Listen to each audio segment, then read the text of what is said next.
آپ کو ٹوٹنے کے لیے بہت زیادہ چیزوں کی ضرورت نہیں ہوتی، بس تھوڑا سا ایگو، تھوڑا سا تکبر، اور پھر کچھ ٹائم میں آپ کا دل سخت ہو جاتا ہے۔ لوگ چھوٹے لگنے لگتے ہیں، ان کی ہر غلطی نظر آتی ہے اور اپنی کوئی بھی نہیں۔ This is day 10 of discovering Allah through his names المتکبر۔ المتکبر کا مطلب ہے وہ ذات جو ہر چیز سے بلند ہے۔ اسے بھوک یا نیند انسان کی طرح کمزور نہیں بناتی، نہ اسے لوگوں کی ویلیڈیشن کی ضرورت ہے اور نہ کسی کے مشورے کی۔ اور جب آپ اپنی بڑی سے بڑی پرابلم المتکبر کے سامنے رکھتے ہو نا، تو وہ بھی چھوٹے لگنے لگتے ہیں۔ وہ سب سے سپریم ذات ہے، اسی لیے تکبر صرف اللہ تعالیٰ کو سوٹ کرتا ہے، مجھے اور آپ کو نہیں۔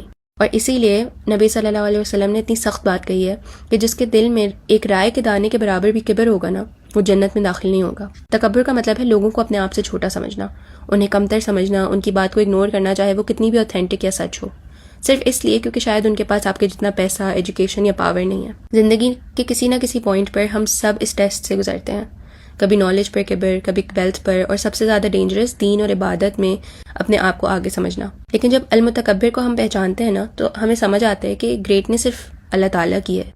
یہ دین، پیسہ، تعلیم سب اللہ کی امانت ہے، وہ جس کو چاہے نوازے، اس میں آپ کا کوئی کمال نہیں ہے۔ اور جب انسان ہی سمجھ لیتا ہے نا، تو اس کا دل نرم ہو جاتا ہے، وہ لوگوں کو سمجھنے کی کوشش کرتا ہے، انہیں کمتر سمجھنے کے بجائے ان سے ایمپیتھائز کرتا ہے اور اپنی نعمت کا شکر ادا کرتا ہے۔ کبھی کبھی بس یہ دعا کر لینی چاہیے، یا متکبر مجھے میری ایگو سے بچا لیں، تمام تعریف اور عزت صرف آپ کی ہے، اس پہ میرا کوئی حق نہیں۔ مجھے وہ انسان بنا دیں جو ہمیشہ لوگوں کے بارے میں اچھا ازیوم کرتا ہو، کیونکہ ان کو بھی بنانے والے اور سنبھالنے والے آپ ہی تو ہیں۔ اگر آپ اللہ تعالیٰ کو سچ میں جان کر، پہچان کر ان کو اپنی دعاؤں میں پکارنا چاہتے ہیں، تو مجھے نیمز ڈی ایم یا کامنٹ کر دیں، میں weekly names of Allah classes کی ڈیٹیل آپ کو سینڈ کر دوں گی۔